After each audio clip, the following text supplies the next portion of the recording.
Hi, SL ടോക്സിന്റെ പുതിയൊരു വീഡിയോയിലേക്ക് എല്ലാവർക്കും സ്വാഗതം. ഇന്ന് നിങ്ങളോട് പറയാനായിട്ട് പോകുന്നത് നമ്മളെ ഏറ്റവും കൂടുതൽ സ്നേഹിക്കുന്ന ആളുകളെ എങ്ങനെയാണ് നമുക്ക് അറിയാനായിട്ട് കഴിയുക എന്നുള്ളതാണ്. ഇപ്പോൾ ഞാൻ മുന്നേ വീഡിയോയിൽ ഈ ഒരു കാര്യം പറഞ്ഞിട്ടുണ്ട്, പക്ഷെ അതല്ലാതെ വേറെ കുറച്ച് കാര്യങ്ങളാണെന്ന് പറയാൻ പോണത്. അതേപോലെ തന്നെ നമ്മളെ വെറുക്കുന്ന ആളുകളെ, അതായത് നമ്മളോട് സ്നേഹം നടിച്ച് ഉള്ളിൽ വെറുപ്പുള്ള ആളുകളെ മനസ്സിലാക്കാനുള്ള കുറേ വഴികളും ഞാൻ പറഞ്ഞിട്ടുണ്ട്. അപ്പോൾ ഇന്ന് ഞാൻ പറയാൻ പോകുന്ന ടോപ്പിക്ക് ഞാൻ നേരത്തെ പറഞ്ഞു തന്നെയാണ്. നിങ്ങൾ ഒരുപാട് ഇഷ്ടമുള്ള ആളുകൾ, അതിപ്പോൾ നിങ്ങൾ സ്നേഹിക്കുന്ന ആൾ തന്നെ ആവണമെന്ന് ഞാൻ പറയുന്നില്ല. നിങ്ങളുടെ ഫ്രണ്ട് ആയിരിക്കാം, അങ്ങനെ അല്ലെങ്കിൽ നിങ്ങൾക്ക് പരിചയമുള്ള ഏതെങ്കിലും പേഴ്സൺ ആയിരിക്കാം. സോ നിങ്ങൾ വിചാരിക്കുന്നതിനേക്കാൾ കൂടുതലായിട്ട് അവർക്ക് നിങ്ങളോട് അടുപ്പമുണ്ട്. അതായത് മാനസികമായി ഒരുപാട് അവർ നിങ്ങളെ സ്നേഹിക്കുന്നുണ്ട് എന്നുണ്ടെങ്കിൽ എങ്ങനെയാണ് അറിയാനായിട്ട് കഴിയുക എന്നുള്ളതാണ് പറയുന്നത്.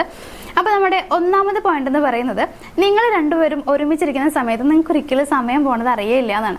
അതേപോലെ തന്നെയാണ് ഇപ്പോൾ ഇവർക്ക് എന്തെങ്കിലും വിഷമം വരുന്ന സമയത്ത് അവർ നിങ്ങളുടെ അടുത്ത് ഇരിക്കാനായിട്ട് ആഗ്രഹിക്കുന്നുണ്ടാവും. അവർ പറയുന്നുണ്ടായിരിക്കും, എനിക്ക് കംഫർട്ടബിൾ ആവുന്നത് നിന്റെ അടുത്ത് ഇരിക്കുമ്പോഴാണ് എന്നുള്ള രീതിയിൽ അവർ സംസാരിക്കുന്നുണ്ടാവും എന്നുള്ളതാണ്. അതേപോലെ നിങ്ങൾ രണ്ടുപേരും സംസാരിക്കുമ്പോൾ ഞാൻ നേരത്തെ പറഞ്ഞ പോലെ തന്നെയാണ്, കുറേ നേരം സംസാരിച്ച് കഴിഞ്ഞാലും കുറച്ച് സമയമേ ആയിട്ടുള്ളൂ എന്നൊരു ഫീൽ ആയിരിക്കും നിങ്ങൾക്ക് രണ്ടുപേർക്ക് ഉണ്ടാവുക. അതെന്തുകൊണ്ടെന്ന് വെച്ച് കഴിഞ്ഞാൽ നിങ്ങൾ രണ്ടുപേരും തമ്മിൽ അത്രയും അടുപ്പമുള്ളത് കൊണ്ടാണ്. അപ്പോൾ ഇത്തരത്തിലൊരു അനുഭവം നിങ്ങൾക്ക് ഉണ്ടാവുകയാണെങ്കിൽ നിങ്ങൾ മനസ്സിലാക്കുക, അവർക്ക് നിങ്ങൾ ഒരുപാട് ഇഷ്ടമാണ്, നിങ്ങളുടെ ഉള്ളിലും അവരോട് എന്തൊരു പ്രത്യേകമായിട്ടുള്ള സ്നേഹമുണ്ട് എന്നുള്ളത്. ഇനി രണ്ടാമത്തെ പോയിന്റ് എന്ന് പറയുന്നത്, നിങ്ങളുടെ കഴിവുകളെ അവരെപ്പോഴും പുകഴ്ത്തി സംസാരിക്കും എന്നുള്ളതാണ്.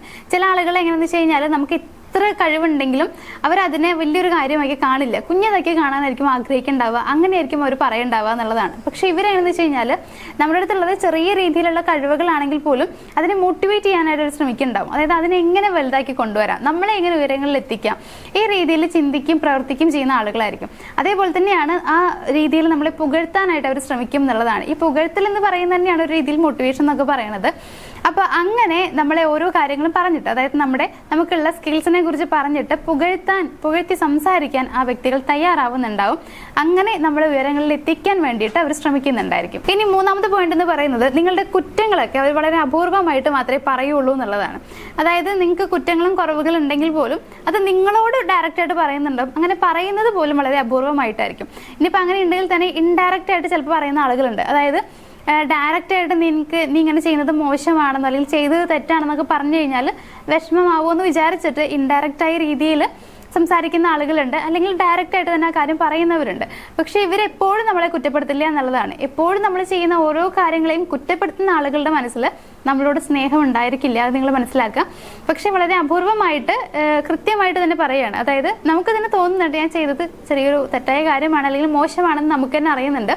അപ്പോൾ ആ സെയിം കാര്യം അവർ നമ്മളോട് പറയുന്നുണ്ടെങ്കിൽ അവിടെ മനസ്സിലാക്കുക, അവർ ജെന്യുവൻ ആയിട്ടുള്ള പേഴ്സൺ ആണ്, അവർക്ക് നമ്മളോട് ഇഷ്ടമുള്ളത് കൊണ്ടാണ് അവരങ്ങനെ പറയുന്നത് എന്നുള്ളത്. ഞാൻ വീണ്ടും പറയുന്നു, എപ്പോഴും കുറ്റം പറയുന്ന ഒരാളാണെങ്കിൽ നിങ്ങളോടുള്ള സ്നേഹം കൊണ്ടായിരിക്കില്ല, പകരം അപൂർവമായി എപ്പോഴെങ്കിലും ഒക്കെയാണ് നിങ്ങളുടെ കുറ്റങ്ങളും കുറവുകളും പറയുന്നതെന്നുണ്ടെങ്കിൽ അത് സ്നേഹമുള്ള ഒരാൾ തന്നെയാണ് എന്നുള്ളത് തിരിച്ചറിയാം. ഇനി നാലാമത്തെ പോയിന്റ് എന്ന് പറയുന്നത്, ഇവർ എന്ത് തീരുമാനമെടുക്കുന്ന സമയത്തും നിങ്ങളോട് അഭിപ്രായം ചോദിക്കുക എന്നുള്ളതാണ്. അതേപോലെ തന്നെ ഇവർ പറയുന്ന മറ്റൊരു കാര്യം ഉണ്ടാവും, ഞാൻ ഉയർച്ചകളിൽ എത്തിയിട്ടുള്ളത് നീ കാരണമാണ് എന്നുള്ള രീതിയിൽ അവർ സംസാരിക്കും എന്നുള്ളതാണ്.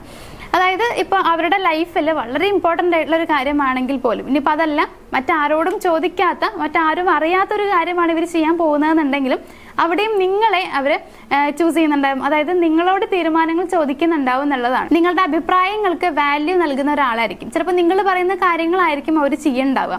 അതേപോലെ തന്നെ ഇവർ പറയുന്ന ഒരു കാര്യം എന്ന് പറയുന്നത്, ഇപ്പം ഞാൻ ഈ ഒരു നിലയിൽ എത്തിയിട്ടുണ്ടെങ്കിൽ അല്ലെങ്കിൽ എന്നെ ഇത്രയും സപ്പോർട്ട് ചെയ്തത് നീയാണ്, അത് കാരണമാണ് എൻ്റെ ലൈഫിൽ ഇത്രയും മാറ്റങ്ങൾ വന്നത്, ഈ രീതിയിൽ അവർ നിങ്ങളോട് സംസാരിക്കുന്നുണ്ടാവും. അതായത് ഒരു നന്ദിപൂർവ്വമായിരിക്കും ഇവർ നിങ്ങളോട് സംസാരിക്കുന്നുണ്ടായിരിക്കുക എന്നുള്ളതാണ്.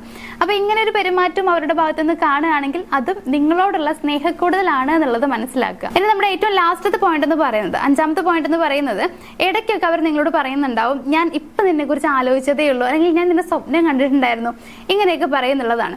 അപ്പോൾ നിങ്ങൾ വിചാരിക്കും, ഇങ്ങനെ സ്വപ്നം കാണുന്നതൊക്കെ നമ്മളോടുള്ള ഇഷ്ടമുള്ള ആളുകളാണോ, അതൊക്കെ ആരെ വേണമെങ്കിലും കാണാമല്ലോ എന്നൊക്കെ വിചാരിക്കുന്നുണ്ടാവും.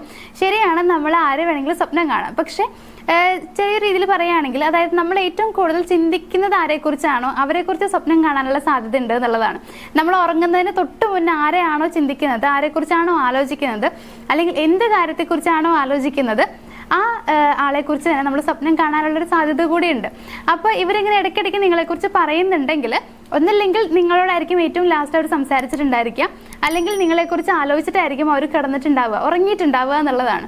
അപ്പൊ അങ്ങനെ ചെയ്യുന്നതും നമ്മളോടുള്ള സ്നേഹം കൊണ്ടാണ്. സോ ഈ രീതിയിലും അവർ പറയുന്നുണ്ടെങ്കിൽ അവിടെയും നിങ്ങൾക്ക് മനസ്സിലാക്കാം അവർക്ക് നിങ്ങളോട് അമിതമായ സ്നേഹമുണ്ട്. അതായത് നിങ്ങൾ ചിന്തിക്കുന്നതിനേക്കാൾ കൂടുതൽ അവർ നിങ്ങളെ സ്നേഹിക്കുന്നുണ്ട് എന്നുള്ളത്. അപ്പോൾ ഈ രീതിയിലൊക്കെയുള്ള ഇങ്ങനെയുള്ള പെരുമാറ്റമാണ് അവരുടെ ഭാഗത്തു നിന്ന് കാണുന്നതെന്നുണ്ടെങ്കിൽ ഇവിടെ നിങ്ങൾ മനസ്സിലാക്കേണ്ടത് ചിലപ്പോൾ നിങ്ങൾ അവർക്ക് കൊടുക്കുന്ന സ്നേഹത്തെക്കാൾ കൂടുതൽ അവർ സ്നേഹിക്കുന്നുണ്ടാവും. പക്ഷേ ചിലപ്പോഴൊന്നും അവരത് പുറത്ത് കാണിക്കുന്നുണ്ടാവില്ല എന്നുള്ളതാണ്. ചില സമയങ്ങളിൽ അവർ കുറച്ച് മോശമായ രീതിയിലോ അല്ലെങ്കിൽ ഇഷ്ടമല്ലാത്ത രീതിയിലോ പെരുമാറുന്നുണ്ടായിരിക്കാം. എങ്കിൽ പോലും ഈ പോയിന്റ്സ് ഒക്കെ അവരിലുണ്ടെങ്കിൽ അവർക്ക് നിങ്ങളോട് ശരിക്കും ഇഷ്ടമുണ്ട് എന്നുള്ളത് നിങ്ങൾ മനസ്സിലാക്കി പെരുമാറാനായിട്ട് ശ്രമിക്കുക. അപ്പോൾ ഇത്രയും കാര്യങ്ങളാണ് ഇന്ന് നിങ്ങളോട് പറയാനുണ്ടായിരുന്നത്. അപ്പോൾ നമ്മുടെ വീഡിയോ ഇവിടെ വെച്ച് ഞാൻ വൈൻഡപ്പ് ചെയ്യുകയാണ്. നമ്മുടെ വീഡിയോ ഇഷ്ടമായെങ്കിൽ ഒന്ന് ലൈക്ക് ചെയ്യുക, ഷെയർ ചെയ്യുക, ചാനലും സബ്സ്ക്രൈബ് ചെയ്യുക. മറ്റൊരു വീഡിയോ ആയിട്ട് കാണാം. താങ്ക്